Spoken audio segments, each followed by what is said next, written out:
मामा जी, मामी जी, हम कहाँ जा रहे हैं? श्रुति, हम नाटक देखने जा रहे हैं। कौन सा नाटक? दुर्लभ गुण। नाटक कहाँ पर होगा? थिएटर में, बस हम पहुंचने ही वाले हैं। खिलौने ले लो। मुझे नहीं चाहिए। सुबह से मेरा एक भी खिलौना नहीं बिका। हम तुमसे एक खिलौना ले लेते हैं, लेकिन क्या तुम्हारे पास 500 रुपए के खुले हैं? मैं सामने दुकान से करा लाऊंगी। रत्ना 500 का नोट लेकर सड़क पार करने जा रही है। संध्या के हाथ में एक खिलौना है। वह नहीं आएगी। उसे 500 रुपए जो मिल गए हैं। नहीं, वह ईमानदार लगती है, जरूर आएगी। रत्ना भागते हुए आ रही है। यह लीजिए अपने बाकी पैसे। तुम सचमुच बहुत ईमानदार हो। हम तुम्हें पढ़ाएंगे और सारा खर्च भी उठाएंगे। क्यों बाबूजी? क्योंकि तुम्हारे पास एक गुण है, ईमानदारी का गुण। वाह, यह देखकर बहुत अच्छा लगा कि आज भी लोग ईमानदारी की कद्र करते हैं। संध्या, दिलीप और रत्ना ने बातचीत करते समय एक दूसरे के नाम की जगह कुछ शब्द प्रयोग किए हैं, जैसे रत्ना के लिए मेरा, तुम्हारे, मैं, वह, उसे, तुम, तुम्हें। संध्या के लिए हम, यह, अपने। दिलीप के लिए मैं। ये सभी शब्द सर्वनाम हैं। सर्वनाम का अर्थ है सबका नाम। सर्वनाम शब्द संज्ञा के स्थान पर प्रयुक्त होते हैं। इस प्रकार जो शब्द संज्ञा के स्थान पर प्रयुक्त किए जाते हैं उन्हें सर्वनाम के भेद। सर्वनाम के 6 भेद होते हैं। पहला, पुरुषवाचक सर्वनाम। दूसरा, निश्चयवाचक सर्वनाम। तीसरा, अनिश्चयवाचक सर्वनाम। चौथा, प्रश्नवाचक सर्वनाम। पांचवा, संबंधवाचक सर्वनाम।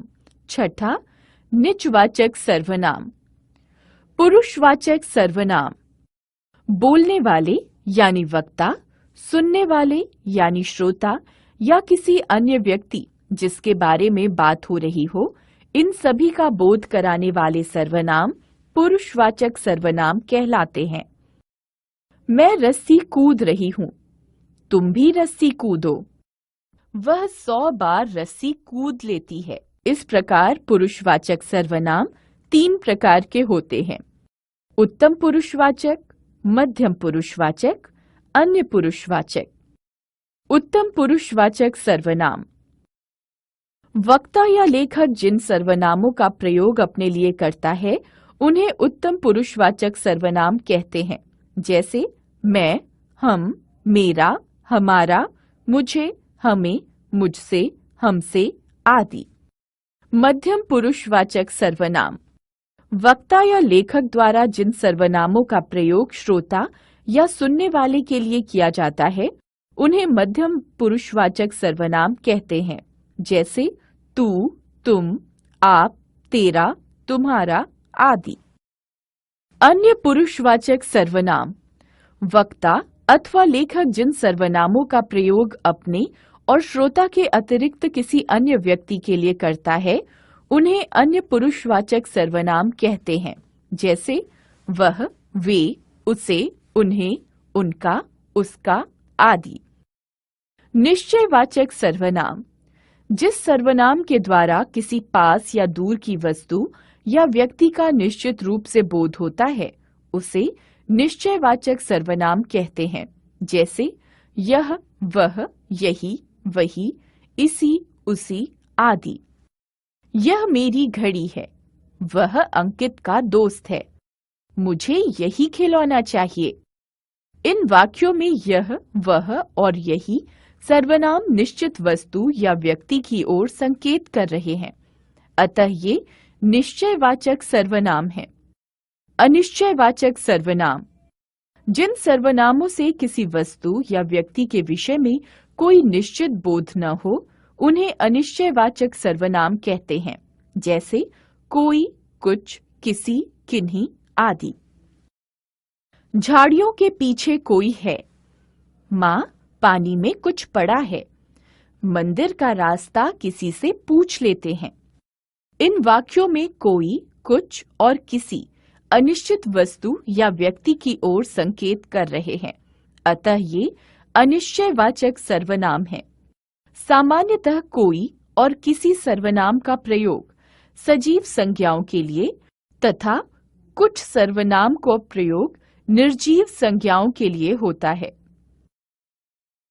प्रश्नवाचक सर्वनाम, जिन सर्वनामों से किसी व्यक्ति, वस्तु या स्थान के बारे में प्रश्न का बोध हो, उन्हें प्रश्नवाचक सर्वनाम कहते हैं, जैसे कौन, क्या, किसने, किसे आदि।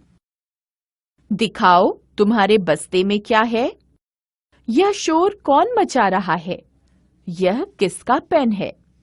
इन वाक्यों में क्या, कौन, किसका का प्रयोग किसी वस्तु या व्यक्ति के बारे में प्रश्न पूछने के लिए किया गया है, अतः ये प्रश्नवाचक सर्वनाम है। इनके प्रयोग से वाक्य प्रश्नवाचक बन जाते हैं। संबंधवाचक सर्वनाम, जिन सर्वनामों का प्रयोग वाक्य में प्रयुक्त दूसरे संज्ञा या सर्वनामों से संबंध बताने के लिए किया जाता है, उन्हें संबंधवाचक सर्वनाम कहते हैं, जैसे जो, सो, जिसकी, उसकी, जिसने, उसने, जो, वह आदि। जो करेगा सो भरेगा। जिन्हें पिकनिक पर आना है वे अपना नाम लिखा दें। जो मेहनत करेगा वह फल पाएगा।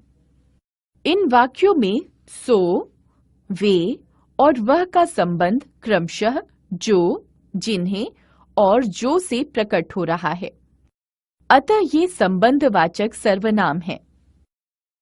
निजवाचक सर्वनाम, जो सर्वनाम कर्ता के अपनेपन का बोध कराते हैं, उन्हें निजवाचक सर्वनाम कहते हैं, जैसे आप, स्वयं, खुद आदि। यह चित्र मैंने स्वयं बनाया है। मैं यह प्रोजेक्ट खुद बना लूंगा। बेटा, खाना खाकर बर्तन अपने आप रख कर आओ। इन वाक्यों में स्वयं, खुद और अपने आप शब्द कर्ता के साथ अपनापन बता रहे हैं। ये निजवाचक सर्वनाम हैं। हमने सीखा, संज्ञा की जगह प्रयोग किए जाने वाले शब्दों को सर्वनाम कहते हैं। सर्वनाम विकारी शब्द है। सर्वनाम के 6 भेद होते हैं: पुरुषवाचक, निश्चयवाचक, अनिश्चयवाचक, प्रश्नवाचक, संबंधवाचक और निजवाचक। वह और वे सर्वनामों का प्रयोग अन्य पुरुषवाचक और निश्चयवाचक सर्वनाम दोनों में होता है।